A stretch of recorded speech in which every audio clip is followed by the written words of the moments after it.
The Lost Tiger by Seb Wolfrum. Chapter 1. The Lost Tiger. The crisp morning air filled the lungs of Robert, Ethan, and Peter as they embarked on their bushwalk in the rugged terrain of northern Tasmania.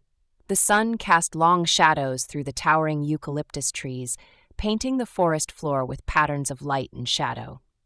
The trio, seasoned in their exploration of the wilderness, moved with an ease that spoke of familiarity and a shared love for the untamed landscape. "You think we'll find anything interesting today?" Ethan asked, his voice carrying a hint of excitement as he adjusted his backpack. "Probably just the usual," Robert replied with a casual shrug, his eyes scanning the path ahead. "But you never know what secrets this place holds."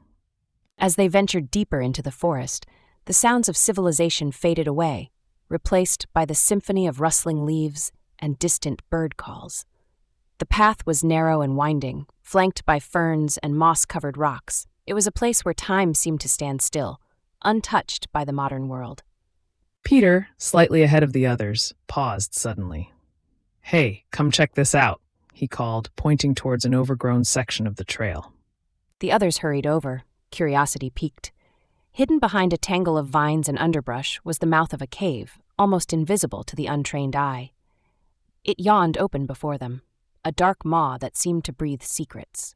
"I wonder what's inside," Ethan whispered, as though afraid to disturb the stillness. "Only one way to find out," Robert replied, a spark of adventure igniting in his eyes.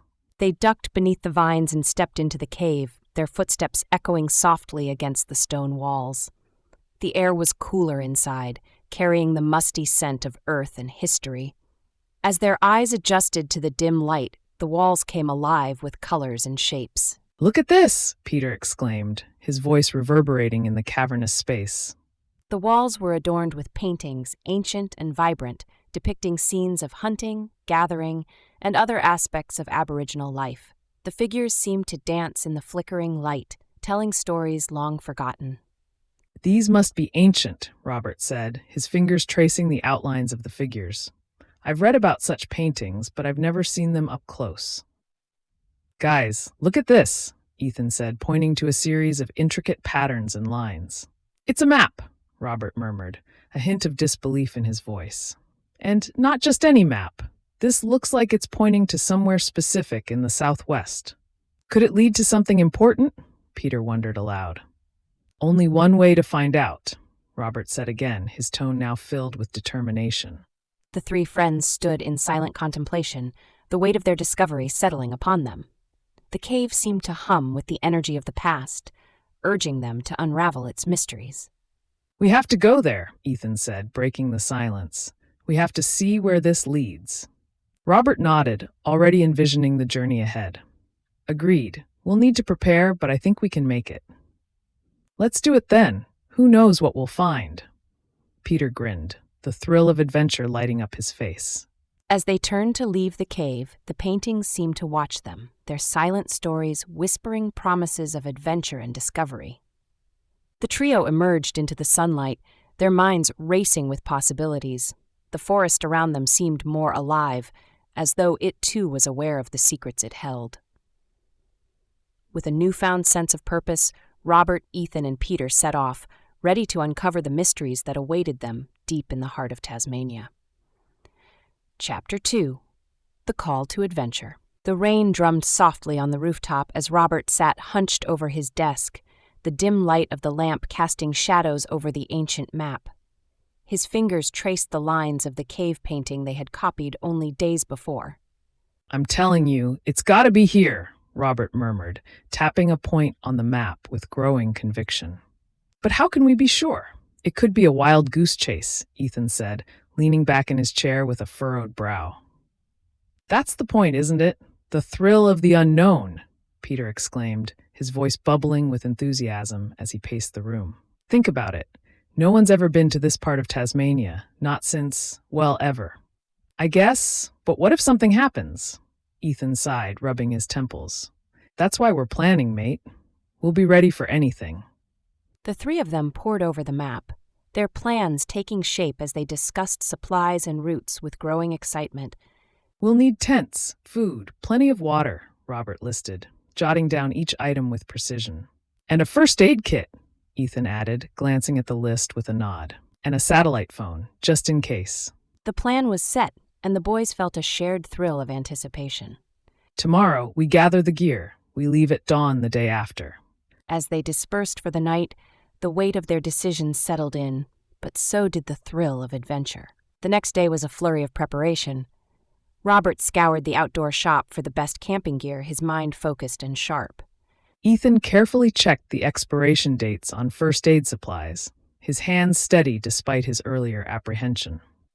Meanwhile, Peter haggled over prices with a seasoned shopkeeper, his charm and energy infectious. "Come on, that's got to be worth at least a 10% discount," he quipped with a wink. By evening, their supplies were packed and ready, each boy feeling the weight of their decision. "We're really doing this," he whispered to himself, a thrill of excitement coursing through him. The morning came with a crisp chill, the air alive with potential.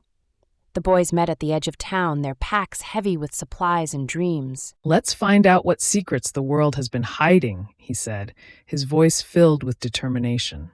As they set off into the wilderness, the call to adventure thrummed in their veins, guiding their steps into the heart of the unknown. Chapter 3. Into the unknown. The sun barely pierced through the dense canopy above, casting dappled shadows on the forest floor as the boys trudged through the underbrush. The air was thick with the scent of damp earth and leaves, a reminder of the rain that had clung to the night before. "I can't believe we're actually doing this," Peter said, his voice tinged with excitement. "It feels like we're the first ones to step foot here in ages." "We've got the map. All we need now is to keep our eyes peeled," Robert replied as he adjusted the straps of his backpack. "But what if we get lost? This place is massive," Ethan said, glancing over his shoulder uneasily. "That's why we have each other and the compass. We're not going to let anything happen." The forest seemed endless, each turn revealing more of the same towering trees and twisting vines. The boys moved cautiously, aware of the importance of their task, but also the dangers that lurked in the wilderness. A sudden rustle in the bushes made Ethan stop dead in his tracks. "Did you hear that?" he whispered, his eyes wide. "Probably just a wallaby," Robert replied, trying to sound nonchalant as he listened intently. The boys continued on, the path growing narrower and more difficult as they pressed deeper into the unknown. The map, worn and ancient, was their only guide. "This is it," Robert said suddenly, his voice filled with awe. He pointed to a clearing up ahead, indicated on the map as the first landmark. A small creek babbled nearby, its waters crystal clear and inviting. The boys took a moment to rest, the sound of the water soothing their nerves. "Let's fill our bottles," Peter suggested, kneeling by the bank.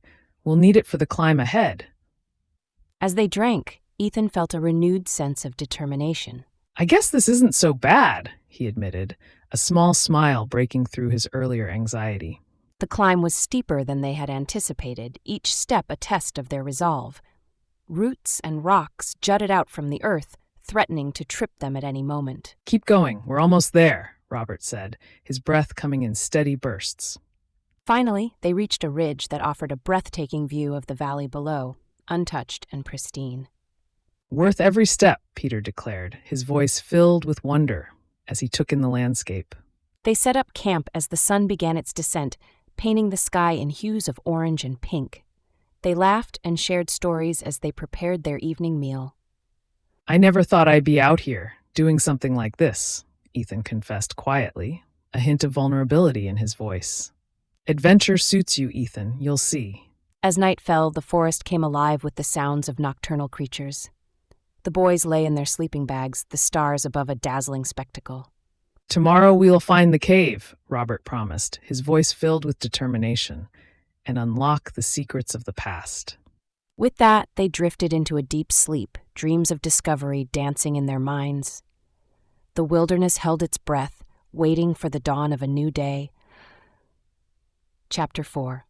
The Hidden Path. The forest canopy loomed overhead, casting long shadows that danced with the breeze. The three boys, Robert, Ethan, and Peter, trudged through the undergrowth, their boots crunching on fallen leaves. They had been walking for days, their spirits dampened by the seemingly endless trek. "We must have taken a wrong turn," Ethan muttered, wiping sweat from his brow. This doesn't look like anything from the cave paintings. But we followed the map exactly, Peter replied, scanning the trees around them, though doubt edged his voice. Let's keep moving. We might just be closer than we think. The sun dipped lower, painting the sky with hues of orange and pink. Just as they began to consider setting up camp, Robert stumbled over a root, falling to his knees. You okay? Look, Robert whispered, pointing ahead as the undergrowth parted to reveal a narrow, overgrown path barely visible. The hidden path, Peter breathed, eyes shining with excitement. This has to be it. They exchanged glances, a renewed energy surging through them. With cautious steps, they ventured onto the path, the forest enveloping them in an eerie silence. The path twisted and turned, lined with ancient trees whose branches seemed to reach out like gnarled fingers. At times it disappeared beneath layers of leaves and moss, testing their resolve. Watch your step, Robert warned as he narrowly avoided a root. This place is incredible, Peter murmured, his voice filled with awe. It's like stepping back in time. The deeper they went, the more the forest transformed around them. Towering ferns and vibrant flowers dotted their path, the air thick with the scent of earth and foliage. I can't believe something like this exists, Ethan said quietly. The path led them to a clearing. In the center stood a massive tree, its trunk etched with symbols that mirrored those from the cave. It's just like the paintings, Robert whispered, his fingers tracing the patterns. Peter pulled out the journal they had been keeping, sketching the symbols with fervor. We need to document everything. The sun began to set, casting long shadows over the clearing. As the boys settled down for the night, they spoke in hushed tones, the excitement of the day's discovery lingering in the cool air. Tomorrow we'll explore further. Who knows what else we'll find? With that, they lay back, the stars twinkling above like ancient guardians watching over their journey. The hidden path had revealed its secrets, but the adventure was far from over. Chapter 5. The Secret Forest. Emerging from the dense tangle of trees, the boys gasped as the forest opened up to reveal a vibrant and bustling community. Children laughed and played near a gentle stream, their voices carrying on the wind like a melody from a forgotten time. I can't believe this place actually exists, Peter murmured, his eyes wide with wonder. He pushed his unruly hair back from his forehead, unable to tear his gaze away. It's like stepping into a different world, Ethan said, his voice barely above a whisper. As they stood there, taking it all in, an elder from the community approached them, his face a map of wisdom and years. Welcome, he greeted them, his tone warm yet cautious. The boys exchanged glances, unsure how to respond, but relieved by the kindness in the man's eyes. Thank you, Robert said, his voice steady despite the butterflies in his stomach. We are called the Palawa, the elder explained, gesturing to the activity around them. Our people have lived here in harmony with this land for generations, away from the eyes of the modern world. How have you stayed hidden for so long? Peter asked, genuine intrigue in his voice. The forest protects us as we protect it, the elder replied, a knowing glint in his eyes. As the boys walked through the village, they marveled at the intricate artwork adorning the huts, each one telling stories of ancestors long past. The very walls seemed alive with culture. These paintings are incredible, Ethan said, stopping to admire a particularly vibrant mural. It's like they re-alive. They are, a young woman said, joining them with a smile. Our stories live on through these images, passed down from generation to generation. It's like finding a living history book, Robert said, clearly moved. As the sun dipped lower in the sky, painting the village in hues of gold and red, the elder gathered them around a crackling fire. Tonight we share our story, he said, his voice full of tradition and memory. The villagers gathered, their faces glowing in the flickering light as the elder spoke. Long ago we chose to separate ourselves from the outside world, he began, his voice deep and steady. Why did you decide to live apart? Peter asked, leaning forward. To preserve our way of life, the elder replied. We watched the world change, and we feared losing our connection to the land, our stories, our identity. You wanted to protect what was yours, Ethan said gently. Yes, and in doing so we have kept our traditions alive. The boys sat in silence, deeply moved as songs and stories filled the air. They felt a bond not just with the people, but with the forest itself. Thank you for sharing your world with us, Robert said. It's a gift we'll never forget. And we thank you for coming with open hearts, the elder replied. Remember, the forest whispers its secrets to those who listen. As dawn approached, the boys prepared to leave, their hearts full and their minds alight with new understanding. They turned back for a final look at the village, forever changed by the kindness of the Palawa. Chapter 6. The Living Legends. The dense canopy of the ancient forest filtered sunlight into speckled patterns on the ground as Robert, Ethan, and Peter pushed through the undergrowth. Their hearts pounded with anticipation and a hint of fear. Do you really think we will find anything here? Peter asked, glancing at the map. I don't know, Robert replied, eyes scanning the terrain, but we were closer than ever. A rustle in the bushes made them stop. Did you hear that? They moved forward cautiously, the forest holding its breath. Then, as if a veil had lifted, they stepped into a hidden clearing.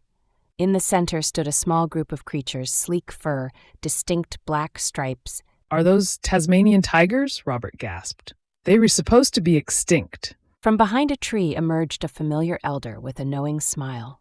Not extinct, the elder said softly, just hidden. The boys stood frozen, their minds racing with wonder and disbelief. How is this possible? For generations, our community has protected these sacred creatures, the elder explained. But why keep them a secret? To preserve the delicate balance. The world once tried to destroy them. Here, they thrive in peace.